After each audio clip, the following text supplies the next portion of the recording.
कलश के अंदर डालने के लिए एक हमें लौंग चाहिए, एक इलायची, एक सिक्का और एक हमें सुपारी चाहिए, एक हल्दी की गांठ चाहिए। साथ में इसी के साथ में आप चाहें तो अक्षत पुष्प और सर्व औषधि भी इसमें डाल सकते हैं, थोड़ा सा इत्र भी डाल सकते हैं। और कलश के ऊपर रखने के लिए हमें एक नारियल चाहिए और चाहे तो आप एक नारियल और ले सकते हैं, इसे भोग प्रसाद के रूप में माता को अर्पित भी कर सकते हैं। और ये जो नारियल हमें लेना है ये पानी वाला जटा वाला नारियल हमें लेना होता है। कलश के ऊपर रखने के लिए एक पूर्ण पात्र यानी कि कोई भी प्लेट लेकर के उसके अंदर आप थोड़े से अक्षत रख देते हैं तो उसे पूर्ण पात्र बोलते हैं, वो हमें एक चाहिएगा।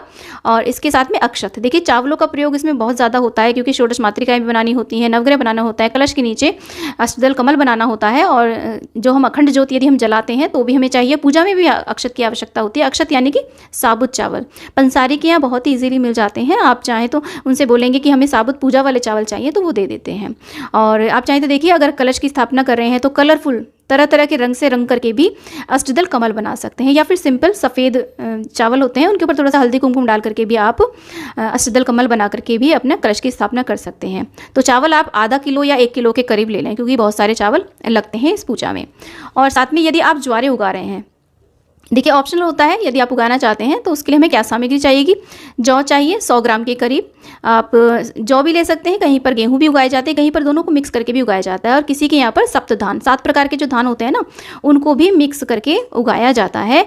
और इसी के साथ में देखिए जब आप इनको उगाएंगे तो उससे 1-2 दिन पहले आप इनको भिगो करके रख दें, तो इससे हमारी जो जयंती है जौ है वो बहुत ही अच्छे उगते हैं, माता रानी के दर्शन बहुत ही अच्छे होते हैं, हरे भरे हमारे ज्वारे रहते हैं। और जौ उगाने के लिए हमें एक पात्र चाहिए, मिट्टी का पात्र बहुत ही अच्छा रहता है, तो मिट्टी के जो कुंडे आते हैं उनको आप ले सकते हैं। और साथ में चाहे तो देखिए किसी धातु का भी ले सकते हैं, परंतु मिट्टी का ही सबसे ज़्यादा अच्छा रहता है जौ उगाने के लिए क्योंकि ये ठंडा रहता है, अच्छा रहता है। और देखिए मिट्टी हमें कैसी चाहिए, शुद्ध मिट्टी हमें लेनी है, स्वच्छ मिट्टी लेनी है, किसी भी पार्क से ले सकते हैं, ऐसी जगह से ना लें जहाँ पर गंदगी आदि हो, कूड़े के ढेर के पास से या फिर जैसे नाले के पास से ना लें, किसी खेत क्यार जो भी अच्छी मिट्टी हो वो हमें मिट्टी लेनी है। और यहाँ पर देखिए यदि आप अखंड ज्योत आप प्रज्वलित कर रहे हैं तो उसके लिए हमें क्या सामग्री चाहिए, क्योंकि अखंड ज्योत हर कोई प्रज्वलित नहीं करता है, लेकिन जो कर रहे हैं उनके लिए सामग्री है। एक बड़ा हमें दीपक चाहिए, ये दीपक आप धातु का ले सकते हैं, वैसे विशेष रूप से धातु का ही ले, मिट्टी का भी ले सकते हैं। बड़ा सा दीपक होना चाहिए जिसमें हमारा अगर हम घी डालें तो 5-6 घंटे आराम से चल जाए वो घी। और हमें बड़ी लंबी बाती चाहिए, ये बाती देखिए मार्केट में भी बड़ी आती है, 1.25 हाथ के करीब ये बाती बनाई जाती है। रुई की भी ले सकते हैं, नहीं तो लाल कलावे से भी ये बाती बना सकते हैं। लाल कलावे से माता रानी के पूजन में जो हम बाती बनाते हैं ना तो उसका बहुत ही महत्व रहता है। तो अखंड ज्योत के लिए हमें ये सब चाहिए। और यहाँ पर देखिए ज्योत जलाने के लिए हमें देसी घी चाहिए, आप चाहे तो गाय का शुद्ध देसी घी मिल जाता है तो उससे आप ज्योत जला सकते हैं, नहीं तो आप तिल का तेल भी प्रयोग कर सकते हैं। अब ये कितना लगता है, करीब करीब देखिए हमारी लौ किस तरीके से जल रही है। यदि हम बहुत ही मंदी सी ज्योत जला रहे हैं तो 1 लीटर घी में हमारा काम चल जाता है, घी तेल में। और अगर आप थोड़ी सी ज़्यादा लंबी ज्योत जला रहे हैं तो उसमें हमें 1.5 लीटर के करीब लगेगा। बाकी देखिए घी का जो प्रयोग है वो हवन में भी होगा, ग्यारी में भी होगा और जो हम आरती करेंगे उसमें भी होगा, तो इसलिए आपको करीब करीब 1-1.5 लीटर के करीब घी अवश्य रूप से, या तेल 1 लीटर तेल ले आइएगा और बाकी आधा किलो के करीब घी आपको अलग से रखना पड़ेगा इस पूजा में, क्योंकि जो हम हवन करेंगे उसमें घी का प्रयोग होगा। यदि आप जो तिल के तेल की भी जला रहे हैं, तिल का तेल हमें 1 लीटर तो लाना ही है, इसके अलावा घी भी हमें चाहिएगा। अष्टदल कमल के लिए जो चावल जैसे कि मैंने पहले बताए हैं वो हमें चाहिए, कलरफुल ले लें या फिर सिंपल ले लें, वो तो सभी चावल के अंदर आ जाएंगे। और इसी के साथ में हो सके तो देखिए जोत का ना केस जैसा आता है एक, और या फिर शीशा का प्रयोग करें ताकि हमारी जो जोत है वो उसमें किसी भी प्रकार का कोई विघ्न ना आए, क्योंकि आजकल देखिए पंखे भी चलने शुरू हो जाते हैं तो जोत हमारी कहीं बुझ ना जाए, इसलिए थोड़ा सा सावधानी के लिए ये आप ला सकते हैं। और पूजन सामग्री हमें क्या क्या चाहिएगी, धूप बत्ती हमें चाहिए, 1 पैकेट ले आएंगे। साथ में देखिए अगर आप अखंड ज्योत नहीं जला रहे हैं तो दीपक, और हमारे यहाँ तो अखंड ज्योत के साथ साथ में एक दीपक भी जरूर जलाया जाता है पूजा में। और दीपक के लिए आप बाती ले लीजिएगा, जैसे भी चाहें वैसी लंबी गोल बाती जैसे चाहें वैसे ले सकते हैं। उन्हें एक साथ ही भिगो करके किसी टिफिन में रख लें तो बहुत ईजी हो जाता है। और इसी के साथ में अक्षत, रोली, चंदन, हल्दी, कुमकुम, जो हमारा चौकटा होता है ना, ये सारी चीज़ें तो हमें चाहिएंगी।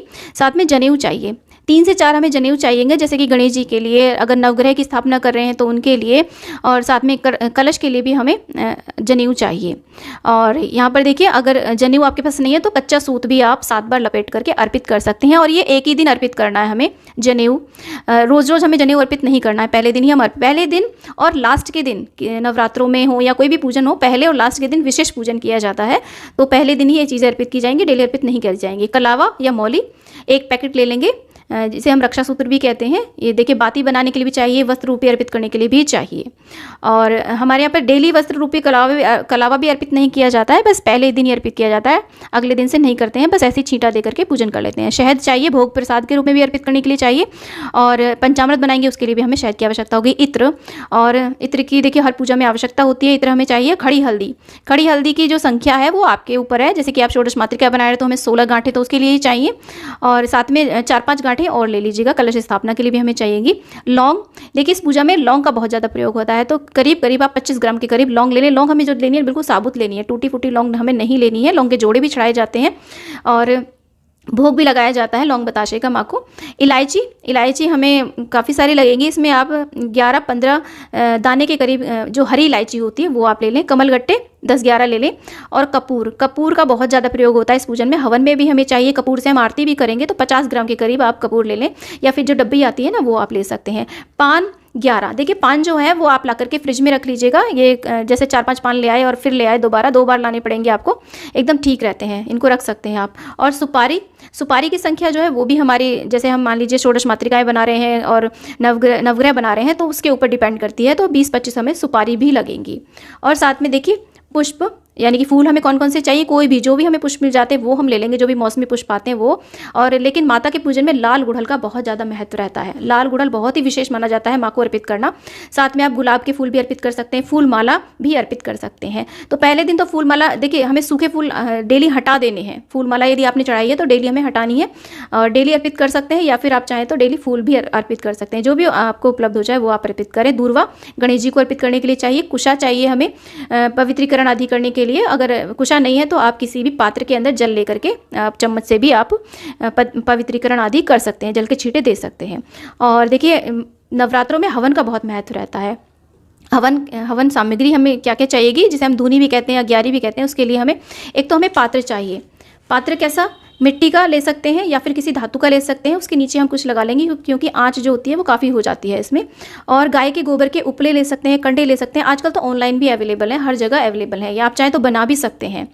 और आम की लकड़ी हमें चाहिए, अगर आप उपले की से नहीं करें तो आम की लकड़ी ले सकते हैं। और अगर आप बड़ा विशेष हवन कर रहे हैं नवरात्रों में, एक दिन तो हमें ये हवन करना ही चाहिए, जैसे कि बड़ा हवन किया जाता है, अष्टमी को भी किया जाता है, नवमी को भी किया जाता है, डेली भी कर सकते हैं। तो नवग्रह समिधा आती है, पूजा सामग्री शॉप पे मिल जाती है, उसे लेकर के भी आप हवन कर सकते हैं, आम की लकड़ी से भी कर सकते हैं। और सामग्री जैसे किसी भी अच्छे ब्रांड की आप ले सकते हैं, 100 ग्राम के करीब आपको सामग्री लगेगी, या फिर आप चाहें तो घर पर स्वयं भी सामग्री बना सकते हैं। इसका वीडियो ऑलरेडी चैनल पर है कि घर पर आप सामग्री कैसे बनाएं, उसे आप देख करके सीख सकते हैं।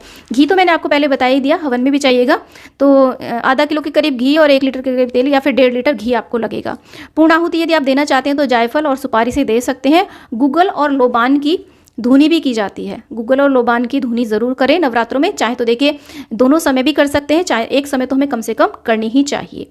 जौ, तिल और कमलगट्टे आदि कई प्रकार की विशेष आहुतियाँ भी दी जाती हैं, तो इसे भी आप आहुति दे सकते हैं। लौंग बताशे भी अग्यारी के ऊपर अर्पित किए जाते हैं, इनसे भी हवन किया जाता है, तो लौंग बताशे हम इसमें ले सकते हैं। इसी के साथ में देखिए पतंजलि का, देखिए यहाँ पर मैं किसी भी ब्रांड का प्रचार नहीं कर रही हूँ, पतंजलि का संभरणी कप आता है। यदि आपके पास समय नहीं है धुनी करने का तो पतंजलि का संभरणी कप बहुत ही अच्छा है, मैं इसे स्वयं भी प्रयोग करती हूँ, तो आप इससे भी धुनी दे सकते हैं, बहुत ही ज़्यादा ईजी टू यूज़ ये रहता है। अब यहाँ पर देखिए वीडियो थोड़ा सा लंबा हो रहा है, पर सामग्री इतनी सारी है क्योंकि बहुत बड़ा पूजन होता है। अब भोग प्रसाद में देखिए कुछ लोग तो सुबह शाम भोग प्रसाद लगाते हैं, लेकिन कुछ लोग क्या करते हैं 4 बारी, दिन में 4 बारी भी माता को भोग अर्पित करते हैं। तो भोग में माता को सबसे ज़्यादा प्रिय होता है लौंग बताशे, तो आप लौंग तो मैंने पहले ही आपको बता दी है, उस लौंग में से ले लेंगे। बताशे आपको करीब 250 ग्राम के करीब या आधा किलो आप ला करके रख सकते हैं। पंचमेवा 100 ग्राम के करीब लगेगी। मिश्री मिठाई जो भी उपलब्ध हो जाए। नवरात्रि के दिन के अनुसार भी विशेष भोग लगाया जाता है, जैसे प्रथम नवरात्रि में, दूसरे नवरात्रि में, माता के जितने भी 9 रूप है ना उसके अनुसार भी अलग अलग प्रकार का भोग लगाया जाता है। इससे संबंधित बहुत सारे वीडियोस चैनल पे हैं, आप देख सकते हैं कि हर दिन क्या नया भोग लगाया जाता है। साथ में मौसमी फल आप अर्पित कर सकते हैं जो भी आ रहे हैं। अनार बहुत ज़्यादा प्रिय होता है माँ को। इसके बाद में जब हम भोग अर्पित कर लेते हैं, अब ये नहीं है कि डेली हमें इतना सारा ही भोग लगाना है, इसमें से जो भी चीज़ आपको मिल जाती है, साथ लौंग बताशे का तो हमें ज़रूर ही लगाना है, मिश्री का भोग हमें लगाना है। और तांबूल यानी कि पान ज़रूर अर्पित किया जाता है मुख शुद्धिकरण के लिए। पान के अंदर हम क्या रखेंगे, लौंग, इलायची, सुपारी और बताशा या फिर मिश्री रख सकते हैं, गुलकंद भी रख सकते हैं। और या फिर आप बाज़ार से मीठा पान भी ला करके माँ को डेली अर्पित कर सकते हैं मुख शुद्धिकरण के लिए।